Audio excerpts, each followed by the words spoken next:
এদিকে নির্বাচন কমিশনের ফুল বেঞ্চের কাছে বিজেপির প্রতিনিধি দল তারা আজকে পশ্চিমবঙ্গকে নিয়ে নালিশ জানালেন। মমতা বন্দ্যোপাধ্যায় হারের ভয় বেপরোয়া হয়ে গিয়ে প্রত্যেক ভোটারকে ভয় দেখাচ্ছেন, আর তাই 6 দফা দাবি আজকে বিজেপির প্রতিনিধি দল নির্বাচন কমিশনে পেশ করেছে, যেখানে তারা দাবি করছেন মমতা বন্দ্যোপাধ্যায়ের প্রচারে যাতে নির্বাচন কমিশন নিষেধাজ্ঞা জারি করে।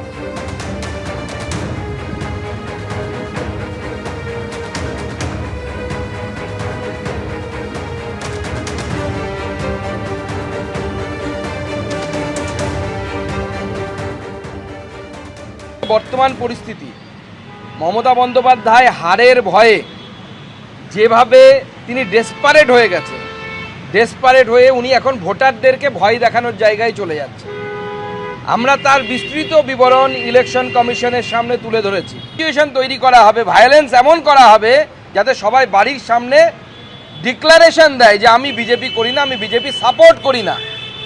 তো এই ধরনের পরিস্থিতি মমতা বন্দ্যোপাধ্যায় তৈরি করার চেষ্টা করছেন। প্রত্যেকটি ভোটারকে ভয় দেখানো, প্রতিনিয়ত বলা যে ইলেকশন কমিশন তো কদিনের জন্য, আমরাই থাকব। এবং এই পুরোটা কিন্তু হচ্ছে মমতা বন্দ্যোপাধ্যায় যে হারছেন, বাংলার জনগণ মমতা বন্দ্যোপাধ্যায়কে হারাবেন এবার, সেই হারের ভয়ে মমতা বন্দ্যোপাধ্যায় এই ধরনের জনগণকে, বাংলার ভোটারকে, বাংলার মানুষকে ভয় পাওয়ানোর চেষ্টা করছেন। তাই আমরা নির্বাচন কমিশনের কাছে আমাদের 6টি দাবি আমরা তুলে ধরেছি। সেই দাবিগুলোতে মমতা বন্দ্যোপাধ্যায়ের বিরুদ্ধে ভারতীয় ন্যায় সংহিতা অনুসারে উপযুক্ত ব্যবস্থা নেওয়া। আজকে ভয় কে পেয়েছে? বিজেপি ভয় পেয়েছে বলে তারা দৌড়ে গেছে যে আমরা চাইছি মমতা বন্দ্যোপাধ্যায় যাতে প্রচারে অংশ না নিতে পারেন, যে মমতা বন্দ্যোপাধ্যায়কে প্রচার থেকে আটকাতে হবে। অর্বাচীনের দল, এবং তারা জানে নির্বাচন কমিশন পকেটের সংস্থা, কিন্তু মনে রাখবেন তার উপরেও সুপ্রিম কোর্ট আছে। এইসব অন্যায় আবদার, নিজেদের খেলার পিচ, নিজেদের উইকেট, নিজেদের আম্পায়ার, তা সত্ত্বেও যে এই ভয় ভীতি, বিজেপি খেলার আগেই হেরে বসে আছে, আজকের ঘটনাতেই সেটা প্রমাণিত। বিধানসভা ভোটের আগে দমদমে ব্রাত্য বসুর ভাইরাল ভিডিও। কর্মীরা এখানে ছত্রভঙ্গ হয়ে আছেন, কর্মীরা বিচ্ছিন্ন হয়ে আছেন, দল অনেকগুলো গোষ্ঠীতে পরিণত হয়েছে।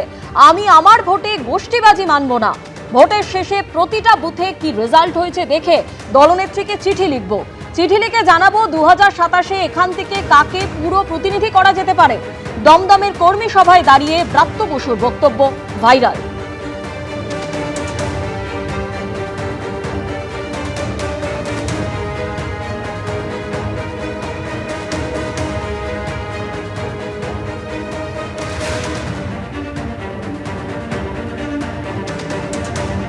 কর্মীরা খালি একটু ছত্রভঙ্গ হয়ে আছে, কর্মীরা একটু খালি বিচ্ছিন্ন হয়ে আছে, অনেকগুলো গোষ্ঠীতে পরিণত হয়েছে।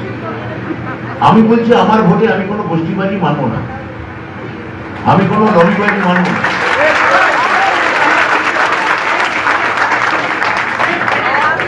আমি ভোটের শেষে প্রত্যেকটা বুথে, প্রত্যেকটা পার্টে কি রেজাল্ট হয়েছে দেখবো, আমি প্যাকেট থেকে রিপোর্ট নেব, তারপর নেতৃত্বে চিঠি লিখে জানাবো 27 সালে এখান থেকে কোন কর্মীকে আমাদের পুরো প্রতিনিধি করা যেতে পারে।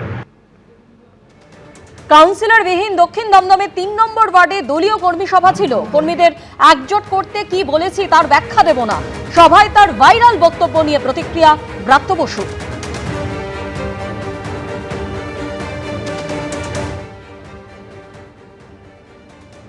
এটা আমার দলীয় কর্মী সভা, দক্ষিণ দমদমে 3 নম্বর ওয়ার্ডের কর্মী সভা, যে ওয়ার্ডে কোনো কাউন্সিলর নেই, ফলে ওয়ার্ডটা একটু ছিন্ন বিচ্ছিন্ন। ওই ওয়ার্ডে আমি তার কর্মী সভা করেছি, কর্মীদের একত্রিত করার জন্য কথা বলেছি। ঘরের মধ্যে কর্মী সভায় কি বলেছি, কেন বলেছি, তার আর অত বেশি ব্যাখ্যা আমি দিতে পারবো না। এটা ভালো মনে হয়েছে বলেছি। এবিপি আনন্দ, এগিয়ে থাকে, এগিয়ে রাখে।